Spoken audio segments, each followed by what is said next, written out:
మాట్లాడలేని పచ్చి బూతులు తిట్టే వరకు మీరు చర్యలు తీసుకోరా? ఎందుకు బయట ఉన్నాడు జోగి రమేష్? ఇప్పుడు కుక్కని కొట్టినట్టు కొట్టిస్తానన్న మంత్రిని అన్నమాడు ఇంకా బయట ఎందుకున్నాడు? కంప్లైంట్ ఇచ్చారు సార్, తీసుకొస్తారు. ఇప్పుడు ఆయన చెప్తున్నాడు కదా, ఆయనే ఒక బీసీ నాయకుడి మీద, అతను బీసీ నాయకుడు ఏందండి, కోటాను కోట్లు సంపాదించి అతను కాన్స్టిట్యున్సీలో తన కులస్తుల దగ్గర బంధువుల దగ్గర స్విఫ్ట్ ఆపరేటర్లో ఒక ట్రాన్స్ఫార్మర్లో స్విఫ్ట్ ఆపరేటర్ ఉద్యోగానికి ఒక్కొక్క ఉద్యోగానికి 4 లక్షలు తీసుకొని ప్రభుత్వం పోగానే వాళ్ళని మారిస్తే వాళ్ళందరూ వచ్చి మా డబ్బులు ఇయ్య మహాప్రభు నాయనా జోగి రమేష్ డబ్బులు ఇవ్వని ఏలాడబడితే, డబ్బులు ఇవ్వకపోతే వాళ్ళు అక్కడ ఉన్నటువంటి వసంత కృష్ణ ప్రసాద్ ఇంటికి పోతే ఆయన మళ్ళా పెట్టినోడిని తీసేసి వీళ్ళని పెట్టాడు.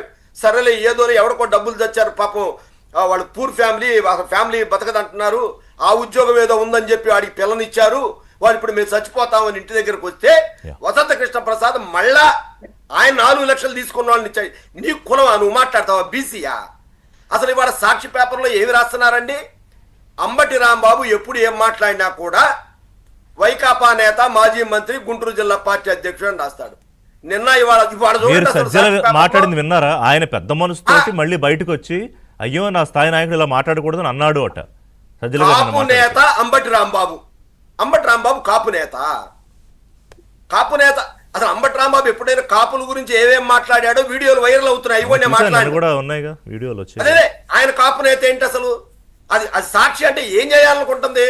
ఒకటే సార్, కాదు నాకు టైం ఎక్కువ లేదు, నాకు ఒకటి చెప్పండి. వీళ్ళు కాదు, ఒక నిమిషం గణపతి గారు, వీళ్ళు ఇలాగే ఉంటారు, వీళ్ళు ఇలాగే మాట్లాడతారు, మిమ్మల్ని రోజు రెచ్చగొడుతూనే ఉంటారు, ముఖ్యమంత్రిని తిడుతూనే ఉంటారు, మంత్రిని తిడుతూనే ఉంటారు. మనం ఇలాగే చర్చించుకున్నాం. మాత్రం స్పష్టంగా చెప్తున్నాం సార్, పరిధులు దాటి ప్రజాస్వామ్యబద్ధంగా ప్రశ్నిస్తే హర్షిస్తాము.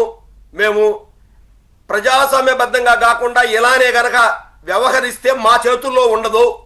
కార్యకర్తలు మేము కంట్రోల్ చేసే పరిస్థితి చేతుల్లో ఉండదంటే మీ ముఖ్యమంత్రి, మీ అధినేత ఆయనే ఊరుకోవట్లేదు కదా, తీసుకోవద్దని చెప్తున్నాడు కదా చేతుల్లో.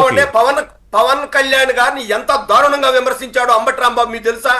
అంబటి రాంబాబు వాళ్ళ కూతురు పెళ్లికి కార్డు ఇవ్వటానికి 2 గంటలు ఎదురు చూసే పవన్ కళ్యాణ్ గారి ఇంట్లో ఆయన పెళ్లికి కూడా వస్తే ఆ కనీస గౌరవము, ఒక నటుడు, ఒక రాజకీయ నాయకుడు, ఒక ప్రతిపక్ష నేత అతన్ని పట్టుకొని పదే ఎన్ని బూతులు తిడతాడండి.